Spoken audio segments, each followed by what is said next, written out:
میرے نبی پاک علیہ الصلاۃ والسلام نے جانور سے اس کے بچوں کو جدا کرنے سے منع فرمایا۔ جب تک بچے کو ماں کی ضرورت ہے اسے جدا نہیں کیا جائے گا، جب تک وہ دودھ پیتا ہے اسے جدا نہیں کیا جائے گا، جب تک چڑیا کا بچہ بھی چھوٹا ہے اور اس کی ماں اس کے لیے دانہ لے کے آتی ہے تو اسے ماں سے جدا نہیں کیا جائے گا، اس کی جذبات کا، احساسات کا خیال رکھا جائے گا۔ یہاں تو میرے دیہاتوں کے جو بڑے سمجھدار قسم کے سمجھدار چودھری قسم کے لوگ ہیں، ان کا بھی جب بہو سے اختلاف ہوتا ہے تو کہتے ہیں اس کے بچے رکھ لو، یہ جب خود روئے گی تو لوٹ کے آ جائے گی۔ جس محبوب نے جانور سے اس کے بچے جدا کرنے سے منع کیا، ماں سے بچے جدا کر رہا ہے۔ اور سیانے لوگ اور کچھ میکے بھی ایسے ہیں، میکے بھی وہ کہتے ہیں بیٹے تو آ جا اور بچے واپس کر دے، اس لیے کہ بھئی ہمارا نہیں ان سے نظام چلے گا، بچے ان کے ہیں تو ان کو دے۔ یا کتنا ظلم ہے۔ سیانہ انسان ہو کے یہ بات کر رہا ہے، سمجھدار ہو کے، عقل مند ہو کے، ذی شعور ہو کے، دعویٰ ہے اس کی بزرگی کا۔ نبی رحمت علیہ السلام کی غلام حضرت ابو ہریرہ رضی اللہ تعالیٰ عنہ فرماتے ہیں، مشکات میں موجود ہے، فرمایا کہ چڑیا آئی اور آ کے میرے نبی کے کندھوں پہ بیٹھ گئی۔ جانے اس چڑیا نے کیا کہا کہ محبوب کی آنکھوں میں آنسو آ گئے۔ حضور روئے اور فٹافٹ حضور اٹھے، فرمایا کون اس کے بچے اٹھا کے لایا ہے؟ کس نے اس کے بچے اٹھائے؟ کون ہے؟ جلدی بتاؤ۔ حضرت ابو ہریرہ کہتے ہیں ایک صحابی ہے کہ یا رسول اللہ مجھے ذرا پسند آ گئے تھے تو میں اٹھا لایا ہوں۔ حضور نے فرمایا اسے واپس کر دے، ورنہ یہ ایک میری بارگاہ میں شکایت کر رہی ہے تو قیامت میں بھی تیری شکایت کرے، اور جا وہیں رکھ کے آ جہاں سے تو اٹھا کر کے لایا تھا۔ میرے دوستو، دین اتنے اعلیٰ حقوق بیان کرے جانوروں کے اور انسان اس سے آگے بڑھ کے انسانوں کے ساتھ سلوک کرے۔ اور یہ بھی یاد رکھ لے کہ شکار ضرورت کے لیے کھیلنا جائز ہے، شوق کے لیے کھیلنا جائز نہیں ہے۔ آپ شوق کے لیے جانور مار کے گھر آ گئے، شوق کے لیے جانور مارا اور گھر آ گئے۔ معاذ اللہ تعالیٰ ایسے بھی شہزادے ہیں سیاستدانوں کے، سیٹھوں کے، نوابوں کے، جو کہتے ہیں کہ ابھی وہ کوئی کھانے کے لیے تھوڑی شکار کر رہا ہے، وہ تو نشانہ پکا کر رہا ہے اپنا۔ معاذ اللہ نشانہ سمجھ کے جانور کو مارا جائے گا۔ اور یہاں تک باتیں سننے میں ملتی ہیں کہ جانور باندھا جاتا ہے، اس پہ نشانہ کیا جاتا ہے۔ رسول پاک علیہ السلام نے لعنت فرمائی ایسے شخص پر جو بندھے جانور پر نشانہ لگاتا ہے۔ یہ ہمارے شوق ہیں، یہ بڑائی کی علامت ہے۔ چار پیسے آیا تو لوگوں نے یہ شوق پال لیے، اور بے دریغ جانوروں پر لوگ بندوقیں اٹھائے گھومتے ہیں۔ حضرت محی الدین ابن عربی کہا کرتے تھے جس کو پورا ہفتہ ہو گیا نا وہ طریقت کا مسافر بھی، جاگ رہے ہیں آپ حضرات؟ کہتے تھے جس کو پورا ہفتہ ہو گیا نا طریقت کا مسافر بھی ہے، پر اللہ رسول کی یاد میں رویا نہیں۔ فرماتے تھے مجھے تو اس کے ایمان پر شک ہونے لگ گئے کہ 8 دن ہو گئے اسے خیال ہی نہیں آیا۔ حضرت عمر میدان میں جس شخص کے کبھی پاؤں نہیں لڑکھڑائے، اللہ رسول کی بات آتی تھی تو دریا بہتے تھے آنسو، یہاں حال ہی کوئی نہیں۔ خشک جملے اور جناب موٹے موٹے تراشے ہوئے فکرے اور لفظوں کی ہیرا پھیری، اس کے علاوہ کوئی چیز نظر ہی نہیں آتی۔ حضرت عمر رونے لگے، آخری وقت ہے، تڑپ رہے ہیں، آنسو بہہ رہے۔ حضرت عبداللہ ابن مسعود آ گئے، انہوں نے کہا عمر تیری ہجرت بھی بڑی باکمال تھی، تیرا اسلام قبول کرنا بھی بڑا ہی باکمال تھا، حضور بھی تجھ سے ہمیشہ راضی رہے۔ عمر تو روتا کیوں ہے یار؟ بات تو یہ ہے کہ جب تو نے خلافت سنبھالی تو پھر تیرے طریقے بھی باکمال ہی تھے، اور جب تو میدان میں اترتا تو پھر بھی تیرے معاملات باکمال تھے، اور جب تو مال غنیمت بانٹتا تھا پھر بھی تو باکمال۔ یار ہر موقع پہ تو باکمال تھا تو جاتے دفعہ روتا کیوں ہے؟ ان کا استغفار دیکھو، ان کی توبہ دیکھو۔ حضرت عمر پھر رو پڑے، کہنے لگے عبداللہ لوگوں کو میری نیکیوں کا پتہ ہے، گناہوں کا تو نہیں نا پتہ۔ وہ تو میں جانتا ہوں یا میرا مالک جانتا ہے نا، نیکیاں تو سب کے سامنے، پر من عالم کے من دانم جو اندر چھپے ہوئے گناہوں کے ڈھیر ہیں وہ تو میں جانتا ہوں۔ تو نے میرے کلمہ پڑھنے سے لے کر میری حکومت تک میری ساری نیکیاں گنوائی ہیں، اب دعا کر میرے لیے کہ رب میری نیکیاں اور بدیاں برابر برابر کر دے، مجھے درجہ نہیں چاہیے، بس اللہ مجھے معاف کر دے۔ درجوں کی ضرورت نہیں ہے، یہاں تو لوگ درجات لے کے بیٹھے۔ حافظ کہتا ہے کہ میں جتنے آیتیں ہوں گی اتنے میرے درجے بلند ہوں گے، پہلے درجے والا کام تو کوئی کرنا۔ مولانا کہتے ہیں کہ نور کے ممبر پہ بیٹھوں گا، بھائی پہلے بتا نور کے ممبر کی طرف تیرا سفر بھی جاری ہے کہ نہیں؟ تاجر کہتا ہے کہ میں سخاوت کروں گا تو حضرت عثمان کے ساتھ جگہ ملے گی، پر حضرت عثمان کی سخاوت اور اپنی سخاوت کا فرق بھی دیکھ۔ مجاہد کہتا ہے کہ میں نبی پاک کے جہاد والے صحابہ کی پشت پہ رہوں گا تو پہلے اپنے کام تو دیکھ، اور جب ساری باتیں سمجھ میں نہ آئے تو پھر اللہ کی بارگاہ میں استغفار کر، پھر بیٹھ۔ بڑے لوگ استغفار کرتے، معافی چاہتے، اور یہ استغفار پھر اتنا کرم کرتا، اتنی آسانی کرتا، اس قدر بہتری کرتا کہ وہ مانگ تو اپنے گناہوں کی معافی رہے ہوتے تھے اور اللہ رحمتوں کے دروازے کھول دیتا تھا۔ اللہ ان پر کرم کے، ایک ہوتا ہے خوف، ایک ہوتی ہے خشیت۔ خوف والے لوگ توبہ کرتے ہیں، خشیت والے استغفار کرتے ہیں۔ ایک ہوتا ہے خوف، ایک ہوتی ہے خشیت والے استغفار کرتے۔ نبی کریم علیہ السلام نے فرمایا میں دن میں 100 مرتبہ استغفار کرتا، دن میں۔ توبہ والا کہتا ہے کہ میں بھول گیا تھا، مجھے معافی مل جائے، اور خشیت والا کہتا ہے میرا یار ناراض نہ ہو جائے، وہ استغفار ہی کرتا رہتا ہے، وہ معافی۔ حضرت رومی نے مثال دی ہے، فرماتے ایک عورت تھی تو بھیک مانگا کرتی تھی۔ ایک دن بادشاہ کے دروازے پہ بھیک مانگنے گئی تو بادشاہ کو پسند آ گئی، اس نے نکاح کر لیا۔ 20 کنیزائیں اس بی بی کے پاس تھی خدمت کرنے کے لیے، روٹی دینے کے لیے، کپڑا دینے کے لیے، لیکن وہ ہر وقت روتی رہتی تھی، ہر وقت روتی۔ ایک سمجھدار کنیز کہنے لگی کہ ملکہ اب تیرا درجہ بہت بڑا ہے، تو ہر وقت روتی رہتی ہے، معافیاں ہی مانگتی رہتی ہے ہر وقت، کون سی ایسی نعمت ہے جو تیرے پاس نہیں؟ تو وہ کہنے لگی اس لیے تو روتی ہوں۔ تو کیا مانا؟ کہنے لگی اس لیے روتی ہوں کہ میں اس قابل نہیں تھی جو مجھے مل گیا، کہیں میرے سر کا سائیں ناراض نہ ہو جائے، وہ کہیں بگڑ نہ جائے۔ مجھے پتا ہے کہ میں کیا تھی اور مجھے کہاں تک پہنچا دیا، میں روتی اس لیے ہوں کہ کبھی کہیں وہ ناراض۔ حضرت عمر اس لیے روتے تھے کہ کہیں مصطفیٰ ناراض نہ ہو جائے، حضرت ابو بکر اس لیے تڑپتے تھے کہ کہیں اللہ کا فضل روٹھ نہ جائے۔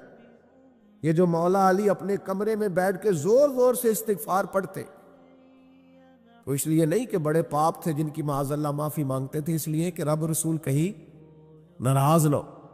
خشیت تھی کہ جہاں ہم پہنچے ہوئے کہیں وہاں سے واپس۔ استغفار بندے کی اللہ سے صلح کرا دیتا ہے، بندے کی رب سے صلح ہو جاتی ہے جب استغفار۔ دیکھیں نا، بڑی سادی سی بات ہے کہ دو بھائی ناراض ہو تو بڑا کہتا ہے اس نے میری بے ادبی بڑی کی، تو چھوٹا اگر پاس آ جائے اور پیر پکڑ لے کہ چل یار معاف کر دے، تیرا بھائی نہیں۔ پتہ کیا ہوتا ہے؟ صرف معافی نہیں ملتی، ہاں صرف معافی نہیں، چھوٹے نے بے ادبی کر دی، بڑے کو تکلیف ہوئی، بات جب آگے بڑھی نا تو بڑے نے شکوہ کیا۔ جب لوگوں نے چھوٹے کو سمجھایا تو چھوٹا جب معافی مانگتا، ادھر دیکھو میری طرف، جب چھوٹا معافی مانگتا ہے نا اٹھ کے جاتا ہے اور بڑے کے پیر پکڑتا تو میرا معاف نہیں کرتا، بڑا رو بھی پڑتا ہے، بڑا رو بھی پڑتا ہے، اور وہ کہتا ہے کہ وہ میں اور تم اماں کے پاس اکٹھے بیٹھتے، ایک باپ کی موٹر سائیکل پہ اکٹھے بیٹھتے، تو تیرا اور میرا رشتہ اتیار تو نے یہ کیوں؟ وہ جو آنسو نکلتے ہیں نا، وہ درد ہوتا ہے، وہ کیف ہوتا ہے، وہ سوز ہوتا ہے، وہ لذت ہوتی ہے، وہ پیار ہوتا ہے۔ رب کہتا ہے تو معافی مان، انہو کان غفارا، تو معافی مانگ، میں تجھے معاف بھی کروں گا، تیرے اوپر رحمت بھی فرماؤں گا، تیرے اوپر کرم نوازی بھی کروں گا، تجھے نواز دوں گا، تجھے عطا کروں گا۔ حضرت موسیٰ کلیم اللہ علیہ السلام کا زمانہ مبارکہ تھا، قحط پڑ گیا، بارش نہیں ہوتی۔ ہم لوگ نا اب تو خیر ہمارے پاکستان میں تو ٹیبل ٹاک ہوتی ہے، ٹاک شو ہوتے ہیں ہمارے یہاں، تو پتہ کیا جاتا ہے کہ بارش ہو کیوں نہیں رہی، پھر اس پہ یہ ہوتا ہے کہ دھواں بڑا چڑھ گیا ہے، حالات بڑے خراب ہے، فلاں ایسے ہو گیا، قحط کا ہم تو اسباب تلاش کرتے رہتے ہیں نا جی، فوگ بہت زیادہ ہے، فلاں چیز ایسے ہے، فلاں چیز ایسے ہے، ہم تو یہ تلاش کرتے رہتے ہیں۔ وہ لوگ یوں نہیں کرتے تھے، وہ سیدھے جا کے مصلوں پہ بیٹھتے تھے، اس لیے کہ وہ کہتے تھے جب رب چاہتا ہے تو پھر کوئی چیز کسی چیز کو روک سکتی، وہ سیدھے مصلے پہ بیٹھتے تھے۔ اعلیٰ حضرت فاضل بریلوی رحمۃ اللہ علیہ کے پاس ایک مولانا محمد حسین آئے، وہ فلکیات کے بڑے ماہر تھے، تو اعلیٰ حضرت نے فرمایا ذرا ستاروں کا حساب لگا کے دکھاؤ بارش کب ہوگی؟ کہنے لگا پورا مہینہ تو نہیں ہوگی۔ تو اعلیٰ حضرت رحمۃ اللہ علیہ فرمانے لگے کہو کہ میرا علم کہتا ہے مہینہ نہیں ہوگی، اللہ چاہے تو ابھی ہو سکتی ہے۔ کہنے لگا جی وہ تو ٹھیک ہے پر میرا علم، وہ جیسے روز لوگوں نے پیر نیٹو شہنشاہ صاحب نہیں کھولے ہوتے کہ بارش کب آئے گی، اور اس کی طرف نہ دیکھ، مصلے پہ بیٹھ، مہربانی کر مصلے پہ بیٹھ، اللہ کی بارگاہ میں حاضر ہو، اسے معافی مانگ، اسے منا تاکہ وہ رحمت کی بارش۔ کہنے لگا جی میرا علم کہتا ہے، تو اعلیٰ حضرت فرمانے لگے پھر وہی بات، تو کہ اللہ چاہے تو بارش ابھی، لیکن یہ جو اڑ گئے ہیں نا بیچارے، یہ اڑ ہی گئے ہیں، یہ جہاں الجھ گئے ہیں وہاں یہ لوگ الجھ گئے، اللہ ہمیں الجھنے سے محفوظ فرمائے۔ اعلیٰ حضرت اٹھے تو فرمایا ٹائم کیا ہوا ہے گھڑی پہ؟ کہنے لگا جی 12۔ تو اعلیٰ حضرت نے گھڑی گھمائی، ہم کیا بج گیا؟ کہنے لگا 4 بج گئے۔ فرمانے لگے بج گئے نا 4؟ کہنے لگا جی آپ نے گھڑی گھما جو دی ہے۔ فرمانے لگے اللہ بھی جب چاہے تو ستارے گھما دیتا ہے، اللہ بھی ستارے گھما دیتا ہے بارش۔ کہنے لگا جی وہ تو ٹھیک ہے پر مہینہ نہیں ہو سکتی، اڑا ہوا بندہ اس کا کوئی علاج ہے؟ جو اڑ جو جائے اس کے لیے قرآن کہتا ہے وَإِذَا خَاطَبَهُمُ الْجَاهِلُونَ قَالُوا سَلَامًا، اسے سلوٹ کرو دور سے، اسے کو تو جان اور تیرا۔ کہنے لگا جی ہو نہیں سکتی پورا مہینہ۔ فرمانے لگے یار تو جا اپنا کام کر۔ وہ شخص کہتا ہے میں نے دروازہ کھولا اعلیٰ حضرت کا، کمرے سے باہر نکلا تو تیز بارش ہو رہی، واپس آیا تو میں نے کہا احمد رضا یہ عقیدہ کہاں سے لیا ہے؟ فرمایا دروازہ مصطفیٰ سے لیا ہے صلی اللہ علیہ وسلم۔ تو یاد رکھیں کہ اللہ کو منانا چاہیے، استغفار کرنا چاہیے، اس کی برکات۔ حضرت موسیٰ ساری قوم کو لے کے نکل گئے، آؤ بھائی میدان میں اللہ کی بارگاہ میں استغفار کریں اور بارش کا سوال کریں، بارش مانگے۔ جب باہر نکلے دیر تک دعائیں ہوتی رہیں، تو حضرت موسیٰ علیہ السلام کو رب کریم نے وحی فرمائی کہ موسیٰ آپ کی قوم میں نے ایک شخص ہے جس کو 40 سال ہو گئے نافرمانی کرتے، اس نے رب سے صلح نہیں کی۔ کتنے لوگ ہیں؟ ایک، اور 40 سال سے وہ نافرمان ہے، اس کو مجمع سے نکال دو بارش ہو جائے گی۔ اگر ایک گناہگار کی وجہ سے بارش رک جاتی ہے، اور جہاں دروازے کھلے ہوئے ہوں، جہاں تنہائیاں خوفناک ہو، اور جہاں تباہی اتری ہوئی ہو، اور جہاں لوگ کروڑوں روپیہ مال ہڑپ کر گئے ہوں، اور جہاں علماء کو ہتھ کڑیاں لگا کے ٹھنڈی زمینوں پہ لٹا دیا جائے، اور قوم کہہ رہی ہو اچھا ہوا اچھا ہوا، اور لوگ پھبتیاں اڑا رہے ہوں، مذاق کر رہے ہوں، تو پھر اس قوم پہ کس طرح کر کے فضل الہی۔ اور یہ مولوی کا معاملہ نہیں، یہ تو ممبر رسول کا معاملہ ہے۔ میرے مصطفیٰ نے یہ نہیں کہا پیر میرا وارث ہے، حضور نے فرمایا عالم میرے دین کے وارث ہے۔ ہاں حضور نے فرمایا جس نے عالم کے چہرے کا دیدار کیا سمجھے میں نے اپنے نبی کی زیارت کی ہے۔ لیکن یہاں تو خیر یہ عنوان نہیں، ورنہ میں اس پر جاتا۔ ہائے، تو کہا ایک بندہ ہے 40 سال سے اللہ کی نافرمانی کر رہا ہے، وہ اگر نکل جائے تو بارش ہو جائے گی۔ حضرت موسیٰ نے اعلان کر دیا بھی ایک شخص ہے، وہ اگر نکل جائے تو بارش ہو جائے گی۔ پتہ تو ہوتا ہے نا سب کو، مجھے بھی پتہ ہے کہ میں اندر سے کیسا ہوں، اور آپ کو بھی خبر تو ہوتی ہے نا جی۔ جب بات ہو رہی ہوتی ہے تو پھر پتہ تو چلتا ہے نا کہ بات کہاں جا کے سیٹ ہو رہی ہے، پتہ چلتا ہے نا، اسے بھی چل گیا پتہ اب اندر ہی اندر رونے لگا.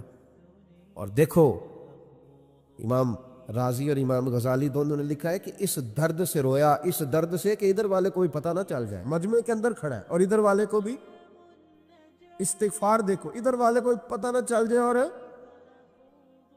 ادھر والے کو بھی کہیں ہجوم میں غم میں بھی توہین ضبط غم نہ ہوئی.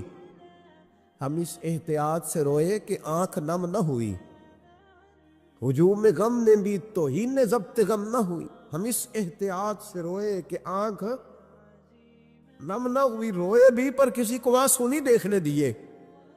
اب اس درد سے کہتا ہے اللہ تو تو معاف کرنے والا ہے نا، تو تو معاف کرتا ہے، پردہ پوشی کرتا ہے، اور مالک اگر لوگوں کو پتہ چل گیا تو میرے تو بچوں کا بھی جینا حرام کر دے. یا اللہ میری تو آنے والی نسل بھی تڑپ کے وقت گزارے گی. مالک تو معاف کر دیا کرتا ہے، لوگ نہیں معاف کرتے.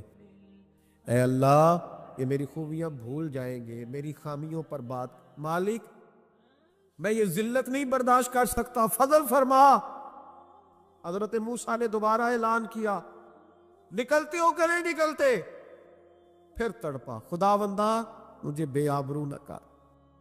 یہ ذلت اور رسوائیاں یہ نہیں برداشت ہوتی. اللہ درگزر حضرت موسیٰ نے تیسرا اعلان کیا، نکلتا ہے یا میں پھر اس کا نام لوں؟ اللہ سے پوچھ کے نام لوں اس کا، بتاؤ کون ہے؟ اب تو تڑپ گیا، کہنے لگا مالک میں تیری بارگاہ میں استغفار کرتا ہوں، آئندہ نہیں کرتا، آئندہ نہیں کرتا. یہ لفظ ادا کیے، بندہ کوئی بھی نہیں نکلا. رب کریم نے بارش عطا کر دی، تیز بارش. جب برسی نا تیز بارش، لوگ تو مین دیکھ کے دوڑ گئے. تو حضرت موسیٰ کہنے لگے یا اللہ مجھے بھی تو بتا، تو نے کہا تھا کہ جب تک بندہ نہیں نکلتا بارش نہیں ہوگی. تو نکلا کوئی بھی نہیں، بارش ہو گئی، ماجرا کیا ہے؟ تو رب کریم نے فرمایا موسیٰ بس اس نے مجھ سے صلح کر لی، اس نے مجھ سے صلح کر لی. اور امام غزالی نے لفظ لکھے، حضرت موسیٰ نے پوچھا، حالانکہ اللہ اپنے نبیوں کو غیب کے خزانے دیتا ہے، پوچھا کہ اے اللہ مجھے اس کا نام بتا دے. تو رب کریم نے فرمایا موسیٰ جب گناہ گار تھا تب نہیں کسی کو بتایا، جب پاپی تھا تب نہیں بتایا، جب مجرم تھا تب نہیں بتایا، اب کیسے بتا دوں؟ فرمایا اس کی میری صلح ہو گئی ہے. اور فرمایا جو بارش نہیں نہ ہو رہی تھی وہ بھی اس کی وجہ سے نہیں ہو رہی تھی، اب جو ہوئی ہے نا تو یہ بھی اسی کی وجہ سے ہوئی ہے. یہ بارش اب جو ہوئی ہے تو یہ بھی یہ اس گناہگار کے سبب سے. اپنی راتیں اللہ کے ساتھ گزارے، مصلی پہ بیٹھے. میرے صاحب رحمۃ اللہ علیہ سے جب کو کہتا نا کہ بڑا پریشان ہوں تو کچھ بتائیں، تو فرماتے آج رات مصلی پہ بیٹھ کے اپنے رب سے بات کرنا، میں بھی بات کروں گا. بندوں کو دکھ بتانے سے عزت میں کمی آتی ہے، اور اگر اللہ کو بندہ اپنے دکھ بتائے تو اللہ عزتیں بڑھا دیتا ہے. ترمذی شریف کی حدیث ہے، نبی پاک علیہ السلام نے فرمایا اگر تو دنیا داروں کو دکھ بتائے گا تو اللہ تجھے غنی نہیں کرے گا، اور اگر تو اپنے رب کو بتائے گا تو اللہ بڑی جلدی تجھے دنیا سے بے نیاز کر دے. تجھے لوگوں کی ضرورت نہیں رہے گی. استغفار کرے، کثرت سے کرے، ذوق سے کرے، مصلی آباد رکھے. ہر شے دیکھو نا، جس طرح کھانے کی میز آباد رہتی ہے، بستر آباد رہتا ہے، ہمارے دیگر معاملات، اگر مصلی نہ آباد رہے تو روح بے چین رہتی، طبیعت بے قرار رہتی. انسان میں نے دیکھا ہے بڑے بڑے سمجھدار لوگ پاگلوں جیسی زندگی گزار رہے ہیں، بولتے جا رہے ہیں، بولتے جا رہے ہیں، بولتے جا رہے ہیں. ایسے کسی کو کوئی خبر کہ 6 فون اٹھائے ہوئے ہیں، ایسے جیسے ڈسٹرب ہو گئے مینٹلی طور پر. وجہ کیا ہے کہ ان سے جان نہیں چھڑاتے. کبھی سارے موبائل بند کر کے نا، سارے بچے ہر چیز سائیڈ پہ کر کے مصلی پہ بھی آنا چاہیے. اور مالک تو بڑا ہی قریب ہے، اللہ تو بڑے کنز المال کی حدیث سنا کے بعد سمیٹتا ہوں. نبی پاک صلی اللہ تعالی وسلم فرماتے ایک شخص تھا بنی اسرائیل میں، بڑا مالدار تھا، تو پھر اس پہ غربت آ گئی. جب غربت آئی تو رو پڑا، کہنے لگا اے اللہ میں غریب ہو گیا ہوں، میری مدد فرما، میں نے بڑی نافرمانی کی ہے تیری. مالدار جب تھا تو بڑی موج کو، یا اللہ میں نے بڑی اب نہیں کروں گا، مجھے اس غربت سے نکال. تو اللہ نے فرشتوں سے کہا کہ دے دو جو مانگتا ہے. تو فرشتے کہنے لگے یا اللہ یہ توبہ کر کے نہیں آیا، ڈر کے نہیں آیا، یہ تو الجھ گیا تب آیا ہے. یہ تجھ سے ڈر کے ہوتا ہے نا ایسے کہ لوگ اللہ سے نہیں ڈرتے جتنا غربتوں سے معاذ اللہ ڈرتے ہیں. یا اللہ یہ تو وہ الجھ گیا تب آیا, تو اللہ نے فرمایا پتہ مجھے بھی ہے, لیکن آ تو گیا ہے نا, چلو دے دو. تو کہا یا اللہ اگر دے دیا تو دوبارہ نہیں آئے گا. فرمایا اس کا بھی مجھے پتہ ہے, تم دے دو. اسے دے دیا. جب دولت مل گئی نا تو کہنے لگا اوہو وہ تو میں نے اس طریقہ سے ہی استعمال کیا اس لیے کامیاب ہو گیا. پھر کچھ وقت گزرا تو پھر الجھ گیا, پھر قرضے چڑھ گئے, پھر سارے علاج کر. کہنے لگا یا اللہ اب نہیں کرتا, اب معاف کر دے. 70 دفعہ توبہ کی اور 70 دفعہ توڑی. حبیب کریم فرماتے ایک دن بستر پہ تھا, آسانی تھی, 70 دفعہ فرشتوں نے کہا یا اللہ یہ جھوٹا ہے, جھوٹ بولتا ہے, یہ تو غربت رہی ہے تو تیری بارگاہ میں آیا ورنہ کبھی نہ آتا. بیمار ہوا ہے تو آیا, اس کا تو بچہ بیمار ہوا ہے تو آیا ورنہ کبھی نہ آتا. 70 دفعہ توبہ توڑی. ایک دن رات کو بستر پہ لیٹا تھا, دولتیں بھی تھی, آسانیاں بھی تھی. دل میں خیال آیا میں کتنا جھوٹا ہوں, جب الجھ جاتا ہوں تو اس کے دروازے پہ جاتا ہوں اور وہ کتنا قریب ہے, مجھے خالی نہیں لوٹاتا. تڑپ اٹھا, آنسو نکل گئے, اٹھ کے مصلی پہ کھڑا ہوا تو رب کریم نے فرشتوں سے فرمایا کھول کے دیکھو دروازے, آج یہ غربت کی وجہ سے نہیں آیا, آج میرا بن کے آیا ہے. تو یا اللہ پہلے تو دولت دیتا تھا, آج کیا دے گا؟ تو محبوب فرماتے اللہ فرماتے ہم نے اسے بغیر حساب کتاب جنت عطا کرو گا. ایک حدیث نہ پڑھ لو مسلم شریف سے, بخاری سے ایک حدیث نہ پڑھ لو تاکہ یہ بات مضبوط ہو جائے. حضرت ابو طلحہ رضی اللہ تعالی, بیٹا شدید بیمار, مزدور آدمی تھے, کئی دنوں سے گھر تھے. بیوی کہنے لگی اگر آپ گھر میں بیٹھے رہیں گے تو کھائیں گے کہاں سے, جاؤ آپ مزدوری کرو, میں بیٹے کو دیکھتی ہوں. ابو طلحہ مزدوری کرنے چلے گئے. شام کو آئے تو بیٹا فوت ہو چکا تھا. عورتیں بے حوصلہ ہوتی ہے نا اکثر, پر بیوی نے سفید کپڑا ڈال کے کمرے میں رکھ دیا. بیٹا, ماں اور بیٹا کو ناپ تکتا ہے رشتہ, بیٹے میں سفید چادر ڈال کے کمرے میں رکھ دیا. حضرت ابو طلحہ انصاری آئے, بیٹے کا کیا حال ہے؟ کہنے لگی اللہ کی رحمت میں ہے. اللہ کی کیسا جملہ ہے, اللہ کی رحمت میں ہے. خامد نے کھانا کھایا, بیوی سے ملنے کو دل کیا تو ملاقات ہو. فارغ ہو کے بیٹھے تو خاتون اٹھ کے نا خامد کے قریب گئی, اس کا ہاتھ تھاما. کہنے لگی نبی کریم علیہ السلام کے صحابی ہو, ایک مسئلہ دریافت کرنا تھا, بتاؤ گے؟ کہ پوچھو. کہنے لگی اگر کوئی آپ کے پاس امانت رکھوائے اور پھر اپنی امانت واپس مانگے تو کیا کرو گے؟ حضرت ابو طلحہ کہنے لگے پوچھنے والی کیا بات ہے, جس کی امانت ہے واپس کر دیں گے.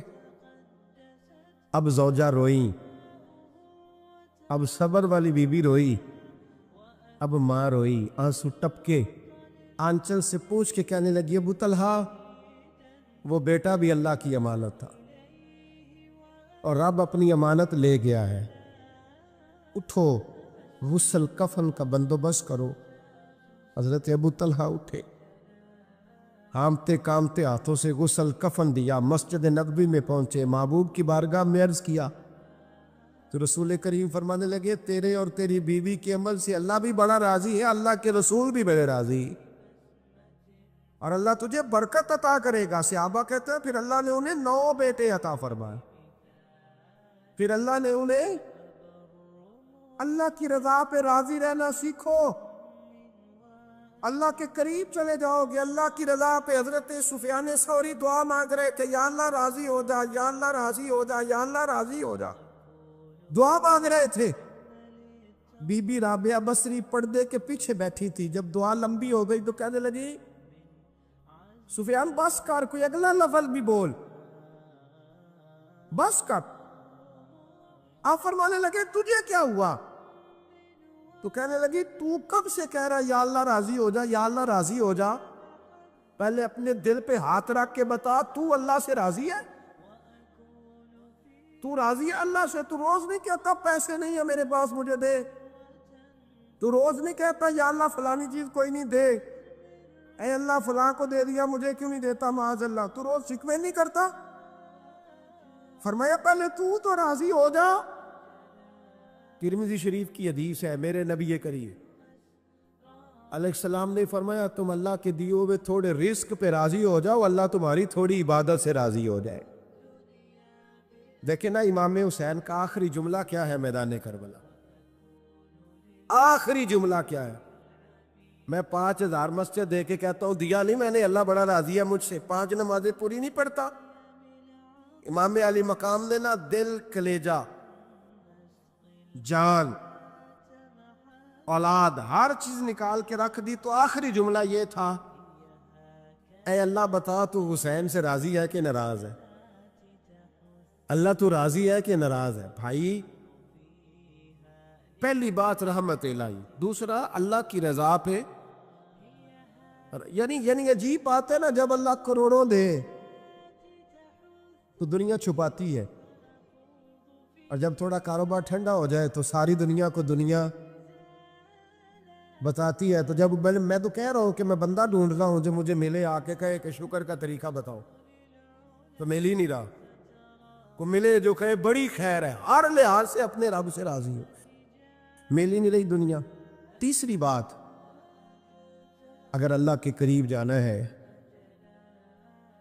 یہ ان لوگوں کے لیے جو معرفت الہی کے متلاشی ہیں وہ خاص توجہ کریں۔ اگر رب کریم کے قریب جانا ہے تو پھر ایک ذہن بنائے کہ میرا رب میرے ساتھ ہے، میرا رب میرے، نحنو اقرب الیہ من حبل الورید، اور درویش کہتے ہیں جے میں تینوں اندر جانا تو پھر مقید جانا،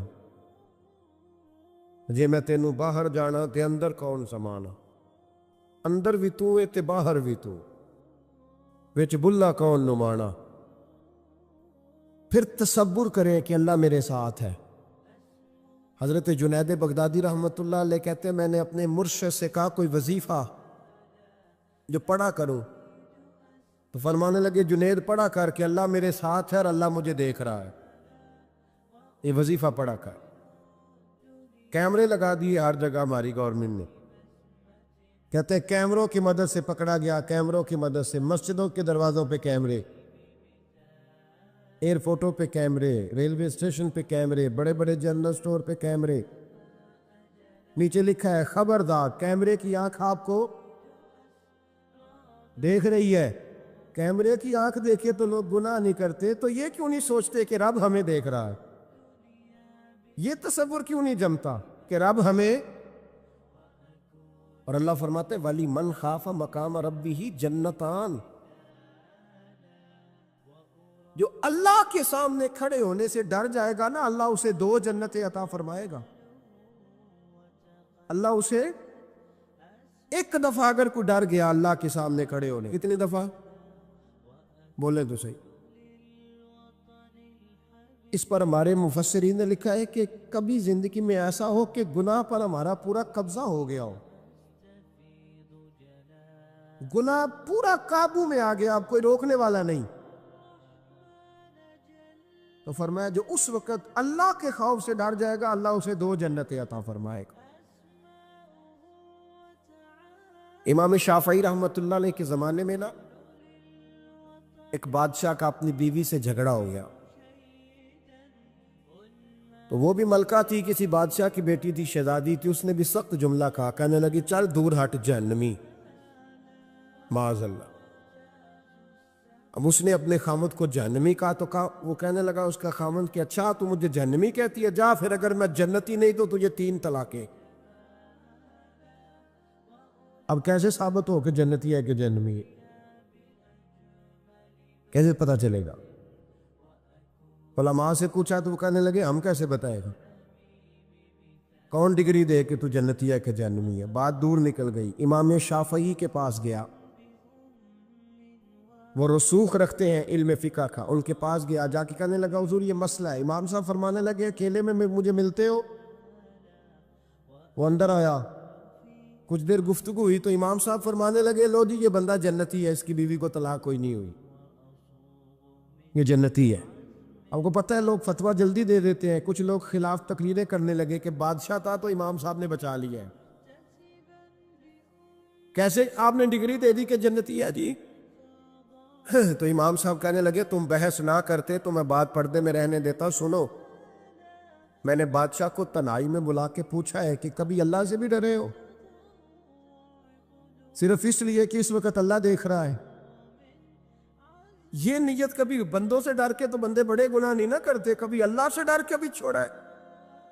تو بادشاہ کہنے لگا بالکل چھوڑا ہے۔ میری ایک کنیز تھی بڑی خوبصورت، غریب گھر کی ملازمہ، غریب گھرانے کی تھی۔ ایک دن میں آیا تو میرے کمرے میں صفائی کر رہی تھی، معاذ اللہ میرا اس پہ دل آ گیا، میں نے دروازہ بند کر لیا۔ دنیا کی کوئی طاقت نہیں تھی، میرا اپنا محل تھا، مجھے کچھ دیکھ بھی لیتا تو کسی میں جرت نہیں تھی مجھے منع کرنے، اور میں چونکہ حکمران تھا اور مطلق العنان تھا، کوئی شکایت بھی نہ کرتا۔ لیکن جب میں نے اس کی طرف ہاتھ بڑھایا تو اس نے ایک ہی لفظ کہا، کہنے لگی تو اللہ سے نہیں ڈرتا؟ تو اللہ سے نہیں ڈرتا؟ کہنے لگا کوئی نہیں تھا امام صاحب مجھے منع کرنے والا، کوئی نہیں تھا۔ لیکن جب اس نے کہا تو اللہ سے نہیں ڈرتا تو میں کانپنے لگا۔ میں نے اس سے معافی مانگی، غریب ملازمہ سے میں نے بادشاہ ہو کے معافی مانگی۔ میں نے معافی مانگی، پھر میں نے دروازہ کھولا، کہتے وہ چلی گئی۔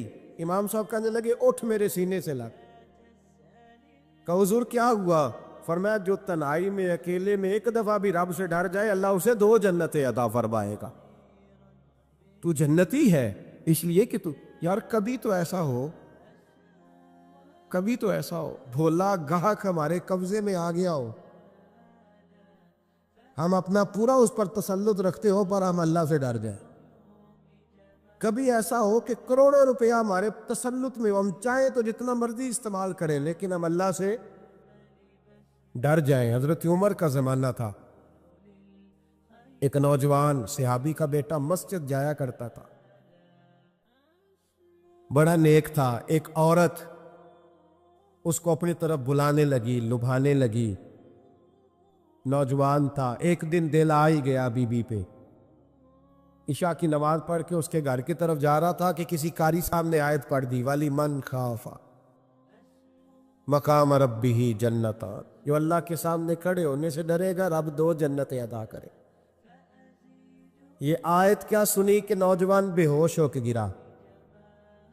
کسی نے باپ کو خبر دی کہ تیرا بیٹا بے ہوش ہے، باپ گھر لائے، بالوں میں ہاتھ پھیرا، بیٹے کیا ہوا؟ اس نے آنکھیں کھول کے کہا ابا جی میں نے گناہ کیا نہیں، لیکن میرا قبضہ پورا ہو گیا تھا گناہ پہ۔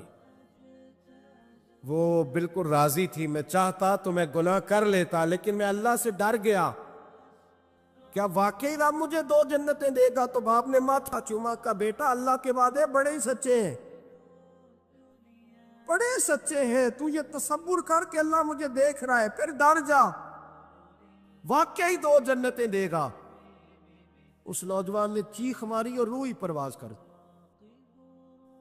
رات کو جنازہ پڑا، دفن کر دیا، صبح حضرت عمر آئے، فرمایا اتنا نیک نوجوان تھا تو مجھے کیوں نہیں بتایا؟ میں اس کے غسل میں شریک ہوتا، کفن میں شریک ہوتا، میں جنازہ پڑھاتا، حضور بس رات دیر ہو گئی دفن کر دیا۔ امام سیوطی نے لکھا، ابن کثیر نے لکھا، ابن عساکر نے لکھا، حضرت جناب عمر فاروق فرمانے لگے ہو مجھے بتاؤ تو صحیح اس کی قبر کہاں ہے؟ نیک ہو کوئی بندہ تو قبر پہ جانا چاہیے۔ فرمایا بتاؤ قبر کہاں ہے؟ حضرت عمر کو قبر پہ لے گئے تو سیدنا فاروق اعظم قبر پر کھڑے ہو کے فرمانے لگے نوجوان مجھے امید ہے اللہ نے تجھے 2 جنتیں دی ہوں گی۔ حضرت عمر کہتے ہیں مجھے اللہ کی قسم قبر کے اندر سے بول پڑا، کامے پیرونا دے باہو قبر جنا دی جیوے۔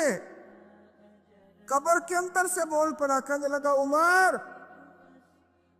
امید والی بات نہیں، میرے رب کے وعدے بڑے سچے ہیں، اس نے واقعی مجھے 2 جنتیں عطا فرمائی، اس نے واقعی 2 جنتیں دی ہیں۔ کبھی کوئی کام تو ایسا ہو جو صرف اللہ سے ڈر کے چھوڑا جائے، پھر اس کا قرب پانا آسان ہو جائے گا۔ اللہ سمجھنے کی توفیق عطا فرمائے۔